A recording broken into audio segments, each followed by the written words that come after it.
बिस्मिल्लाहिर्रहमानिर्रहीम। पार्ट 4 काफ़ी सारी चीज़ें पीछे हमने सीखी, जिसमें हमने साइलेंट लेटर सीखे, वॉल कंसोनेंट क्या है, सिलेबल क्या है, प्रीफिक्स क्या है, सफिक्स क्या है, एंड सो ऑन काफ़ी सारी चीज़ें जस्टिफाई। कुछ मज़ीद चीज़ें जस्टिफाई करूँगा, थोड़ा सा फाइनलाइज की तरफ चलेंगे हम लोग कि एक रूल है कि एल काफ़ी जगहों पर साइलेंट होता है। यानी कि अब ये समझिए कि जैसे हमने सी को थोड़ा सा हाईलाइटेड किया था, अब हम हाईलाइटेड कर रहे हैं एल को। मैं इस तरह से मिक्सचर बेस में जैसे दे रहा हूँ कि आपने देखा कि सी को मैंने साउंड भी बताया, सा होता है, फिर सी और सी के और के की स्पेलिंग भी बता दी बच्चों। इसी तरीके से हम यहाँ पर भी सी एल को लेंगे कि पहले एल साइलेंट कहाँ होता है। तो एल साइलेंट किया जाता है, अगर मैं कहूँ कि फार्मूला मैंने बनाया, मदर फादर की फिक्र नहीं, माँ मम्मी डैडी की फिक्र, मम्मी डैडी की फिक्र, मम्मी का एम, डैडी का डी, और क्या है की फिक्र। एक फार्मूला ऐसे फनी टाइप बना रहा है, यानी इन सब में आपका जो एल है वो साइलेंट हो जाएगा। अब जैसे कि मतलब एक वर्ड लिखता हूं गांव, क्या लिखा मैंने, गांव। जब भी ए और एम के दरमियान में एल आएगा तो एल हमेशा साइलेंट कंसीडर किया जाएगा। तो एम फॉर क्या हो गया, मम्मी, क्या हो गया, मम्मी। दूसरा वर्ड मैंने लिखा कुड, जिसके मजीद भी वर्ड है शुड, वुड। तो जब भी ओ, यू और डी के दरमियान में एल आएगा तो आपका एल कंसीडर किया जाएगा साइलेंट, जैसे could, would, should. Cooled, would, should नहीं होगा। तो डी फॉर डेडी हो गया। उसके बाद मैंने वर्ड लिखा वॉक। ए और के के दरमियान भी अगर एल आएगा, एल आपका क्या हो जाएगा, साइलेंट हो जाएगा। Walk, talk. तो मम्मी डैडी के तक तो हम पहुंच गए, ठीक है। नेक्स्ट वर्ड मैंने लिखा हाफ।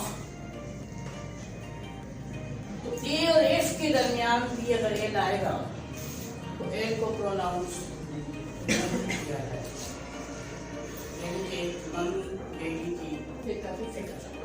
याद हो गया, स्टॉप।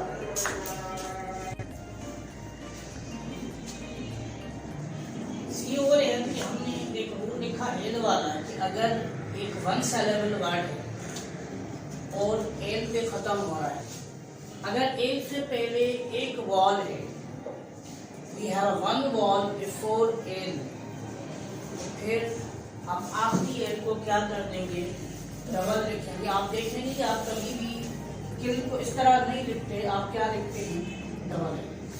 रीजन क्या है कि इस एल से पहले एक वॉल है, और जब एक वॉल आया तो हमने आखिरी एल को क्या कर दिया, डबल कर दिया। इसी तरीके से फिर एल है, एक वॉल है तो हमने क्या कर दिया, डबल कर दिया।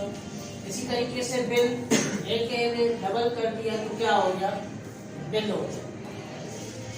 यही रूल कंट्रोडक्टली यहाँ पे हो रहा है, यानी कि जब इसमें दो वॉल आ जाए तो फिर आखिरी एल को अकेला ही रहना है, उसको डबल करने की जरूरत नहीं है। जैसे देखेंगे एल से पहले डबल वॉल आ रहे हैं तो हमने एक ही एल रखी, यहाँ पर एल को डबल नहीं किया। एल उस सूरत हाल में डबल होगी जब उस एल से पहले वो वन सिलेबल वर्ड हो।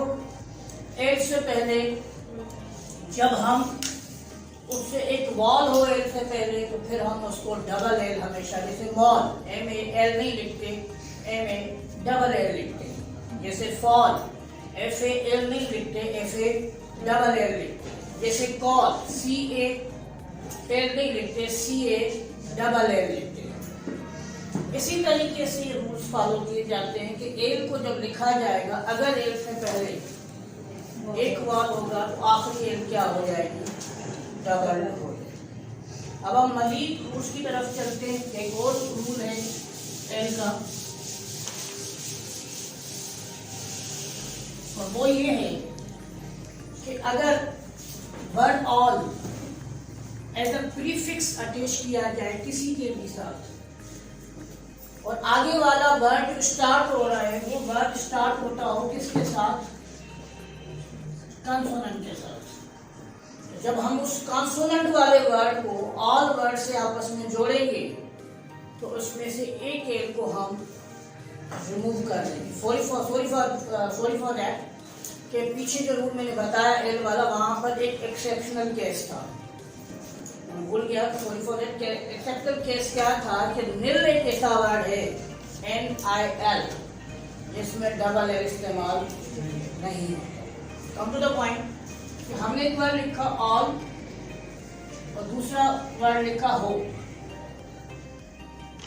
या हमने वर्ड लिखा ready, sorry for that ready, अभी अलग अलग वर्ड है, लेकिन जब इस ऑल को एक प्रीफिक्स में इसके साथ अटैच करूंगा, कौन से कंसोनेंट में मैंने बोले, जो वर्ड इसके शुरू किसके साथ हो रहा हो, कंसोनेंट के साथ। जब हम इसको मिक्स करके लिखेंगे तो हम इसकी स्पेलिंग कुछ इस तरह से लिखेंगे, जैसे ऑल टुगेदर, ये डबल एल ऑल अलग वर्ड है, टुगेदर अलग वर्ड है, लेकिन जब आप उसको मिलाओगे तो ALTOR टुगेदर, एक एल को आप क्या कर दोगे, रिमूव कर दोगे। क्लियर।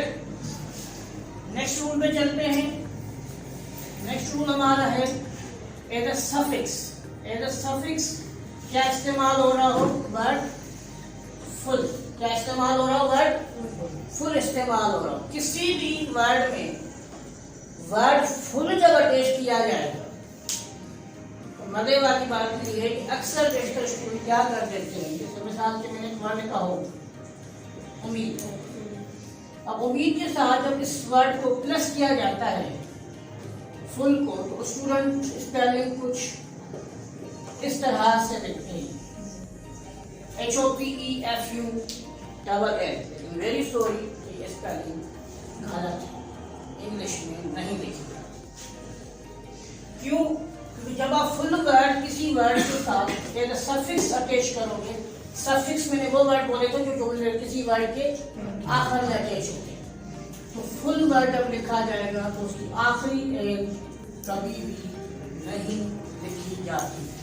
लाइफ टाइम रहमत रखो। जैसे एक दो एग्जाम्पल वो ले लेते हैं, मैंने वर्ड लिखा केयर, यहाँ पे वर्ड था फुल। अब जब हम केयरफुल लिखने जाएंगे तो हम क्या करेंगे कि आखिरी वाली एल जो फुल वर्ड की है उसको हम कभी भी नहीं लिखेंगे। बहुत सारे स्टूडेंट्स, इवन आप कोई गेम्स वगैरह उठाओ तो उसमें बात होगा डबल एल आपको, जैसे वंडरफुल स्टूडेंट लिखते हैं WNDERFU डबल एल नहीं, FUL होगा, डबल एल नहीं। एक और मजीद रूल्स की तरफ चलते हैं कि अगर कोई वर्ड आपका वाई पे खत्म हो रहा है, किस पे खत्म हो रहा है, वाई पे, और आगे कोई सफिक्स उसके साथ अटैच किया जाए तो फिर वाई को आप क्या करोगे, रिमूव कर दोगे और उसकी जगह पर आप क्या इस्तेमाल करोगे, in replacement of a Y आप इस्तेमाल करोगे आई। कैसे होगा जरा देखिए। मतलब एक वर्ड लिखा मैंने ब्यूटी, अब मैंने इसमें वर्ड अटैच क्या करना है, फुल।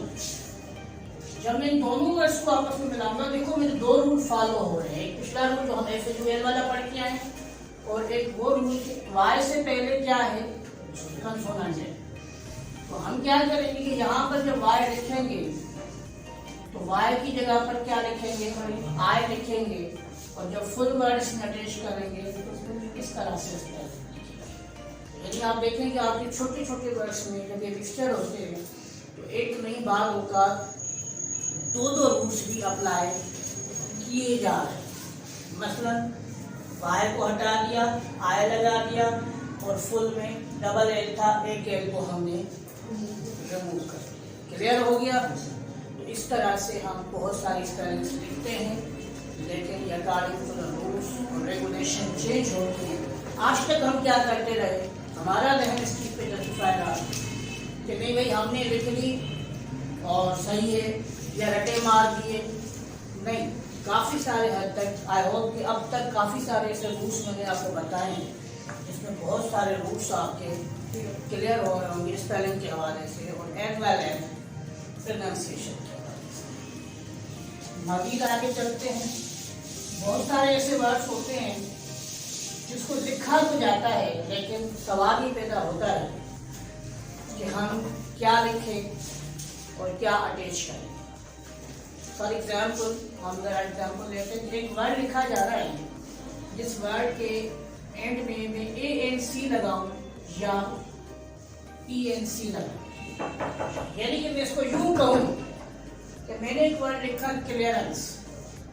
अब सवाल ये है कि क्लियरेंस की स्पेलिंग ये है या क्लियरेंस की स्पेलिंग ये है। अब स्टूडेंट कहेगा कि सर हम लिखते तो रहे हैं, कभी कोई लिख ली और कभी कोई लिख ली, काम चल रहा है, वो तो पाकिस्तान में चल रहा है। बेसिकली इसका एक रूल है वादे तौर पर। वो वादे रूल ये है कि अगर एक कंप्लीट वर्ड हो, कंप्लीट वर्ड जिसकी अपनी मीनिंग हो, वहां पर हमेशा ANC लगेगा। मिसाल के तौर पर ऐसी वर्ड एग्जाम्पल ले लेता हूँ। क्या क्लियर की अपनी कंप्लीट मीनिंग है? यस, क्लियर का मतलब साफ। तो फिर हम उसके साथ क्या लगाएंगे? ANC लगाएंगे, क्योंकि वर्ड क्या होगा? क्लियरेंस होगा। लेकिन जहां पर वर्ड ऐसा हो जिसमें उस वर्ड की अपनी कोई मीनिंग मौजूद ना हो, यानी क्लियर नहीं हो रहा। फॉर एग्जाम्पल कि मैंने वर्ड लिखा एविडेंस। अब सवाल यहाँ आता है कि क्या एविडेंस की कोई अपनी मीनिंग है? तो जवाब हमें मिलता है कि नहीं सर, इसकी कोई मीनिंग नहीं है। तो फिर हम यहाँ क्या लगाएंगे? ENC लगाएंगे। जैसे अपीयर की अपनी मीनिंग मौजूद है तो हम उसमें क्या लगाएंगे? ANC क्यों लगाएंगे? अपीयर की अपनी एक मीनिंग मौजूद है। एविडेंस, अब मैंने एविड लिखा, एविडेंस लिखे या कॉन्फिडेंस लिखे। अब कॉन्फिडेंस की भी कोई मीनिंग नहीं मौजूद, तो उसकी सही स्पेलिंग क्या होगी? कॉन्फिडेंस होगी। उसमें ENC लगेगा, उसमें ANC इस्तेमाल नहीं। कुछ मज़ीद रूल्स के बहुत सारे स्टूडेंट लिखते हैं कि सर CIAN शन, SION शन, and even though TION शन, शन। अब सवाल ये है कि ये शन हम कहाँ पर इस्तेमाल करें, किस जगह पर इसको यूटिलाइज करें। तो ये जो CIAN वाला शन है, ये हमेशा प्रोफेशंस में इस्तेमाल किया जाता है, कैरियर्स में इस्तेमाल किया जाता है। जैसे कि मैं आपको एग्जाम्पल दूँ कि ब्यूटिशियन। तो ब्यूटिशियन क्या है? एक कैरियर है, एक प्रोफेशन है। पॉलिटिशियन, तो पॉलिटिक्स एक पूरा प्रोफेशन है। तो वहाँ पर जो शन का वर्ड इस्तेमाल करोगे, स्पेलिंग जो इस्तेमाल करोगे, वो कौन सी करोगे? यही है। मैं ब्यूटिशियन की स्पेलिंग लिखूँगी, ब्यूटिशियन की स्पेलिंग कुछ इस तरह से लिखी है, इसमें TION या SION का इस्तेमाल नहीं होगा। पॉलिटिशियन, फिजिशियन, प्रोफेशन, सारे वर्ड। अब उसके अलावा अगर जिस वर्ड में हमें SION लगाना है तो ये पूरी डिक्शनरी में टोटल 42 वर्ड्स हैं, और वो भी वर्ड्स वो हैं जो मोस्टली S, डबल S या D पे अगर ख़त्म होने वाले अल्फाज हैं तो उसमें हमेशा SION का इस्तेमाल किया जाता है। जैसे मिशन, MISSION, कमीशन। जहाँ ट्रांजैक्शन, अब यहाँ पर भी आप देखें कि S, डबल S, सक्सेशन। तो जहाँ पर भी S, डबल S वगैरह इस टाइप के वर्ड आएंगे, वहां पर हम क्या लगाएंगे? SION लगाएंगे। इसके अलावा बाकी जो कुछ भी बच रहा है उसमें हमेशा क्या इस्तेमाल किया जाएगा? TION का इस्तेमाल किया जाएगा। जैसे रिपीटेशन, कैलकुलेशन, फ्रैक्शन, सब्सट्रैक्शन। लेकिन यहाँ पर एक और ट्विस्ट है कि यही जो शन वर्ड है SION, इसको यन का साउंड भी पढ़ा जाता है। जैसे मिसाल दे दूं मैं कि हम लोग अक्सर देखकर कहते हैं टेलीविजन, रिवीजन, सुपरविजन, तो यहाँ पर हम इस्तेमाल करते हैं वो क्या कहते हैं SION, लेकिन इसकी साउंडिंग शन नहीं होती, यन होती। एक दो चीजें और साथ में बता देता हूँ कि जैसे एक वर्ड है कॉलेज, तो पूरी इंग्लिश में ये सवाल पैदा हो जाता है कि सर हम कहाँ पर AGE लगाएं और कहाँ पर EGE लगाएं। तो पूरी डिक्शनरी में सिर्फ 4 वर्ड ऐसे हैं जिसमें EG आता है, एक प्रिविलेज और एक मोस्ट कॉमन वर्ड कॉलेज। बाकी सारे में आपका क्या लगेगा, AGE लगेगा, पैकेज, फुटेज, पोस्टेज, बैगेज, कोई भी वर्ड आप उठा लो, मोस्टली उसमें AGE का ही इस्तेमाल किया जाता है। आई होप कि बहुत सारी चीज़ें आप सीखने को मिली होंगी और बहुत सारी चीज़ें आपकी क्लियर हुई होंगी। नेक्स्ट टाइम इंशाल्लाह ताला हम आगे मज़ीद लेक्चर के साथ, मज़ीद चीज़ों के साथ मैं आपके साथ आऊँगा और मज़ीद चीज़ें tenses, narration, preposition, noun agreement और काफ़ी सारी चीज़ों के साथ दोबारा हम इधर इकट्ठे होंगे और इंशाल्लाह आगे बढ़ेंगे। Thank you very much.